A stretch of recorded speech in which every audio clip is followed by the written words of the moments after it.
Let's pursue the fate of modern liberalism in two acts, so to speak. The first is the New Republic.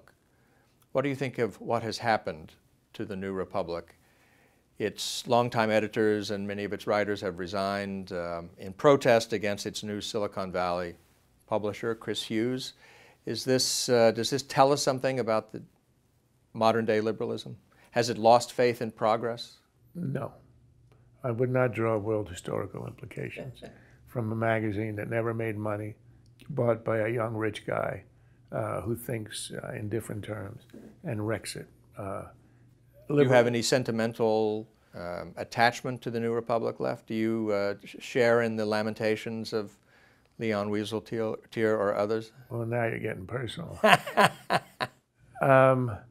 I admired it in the 1980s when I was there. It was a fantastic magazine. As you remember, great contention. It was in the arena. We argued in the pages.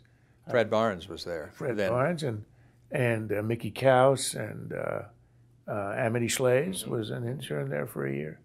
No, he was great. I remember writing the editorial supporting the Contras, and in the same issue, I was attacked by Michael Kinsley, who was against the Contras. So that's the kind of place it was. So I have nostalgia for a great magazine that is open to debate. The larger issue of liberalism, it's totally exhausted, but it has made so many gains, philosophically exhausted, no ideas, as Pat Moynihan wrote, I think, in 1979. But it has made so many gains on the ground in the expansion of the entitlement state that in some ways it has succeeded in real life where it is sort of intellectually bankrupt, which is not a good place to be. Where does it go after Obama, modern liberalism? Back to sanity. No, that's a joke.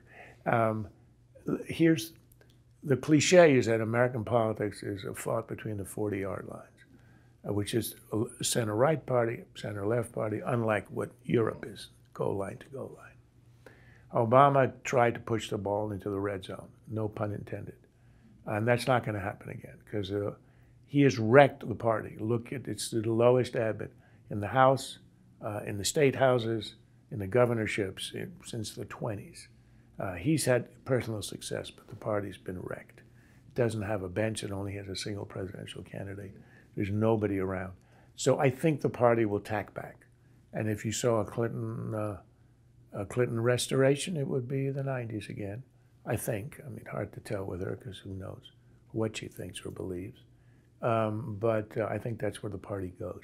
Liberalism, I don't know where it goes, but the party will find some refuge in the current entitlement state. May not want to expand it, but will hold on to it tooth and nail.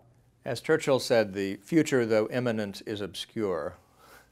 But yes, we'll see. Yogi Berra once said, it's extremely hard to predict the future. And he's right.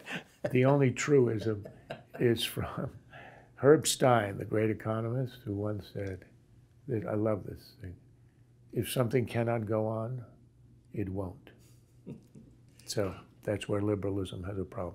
Thank you, Charles Krauthammer. Thank you, ladies and gentlemen.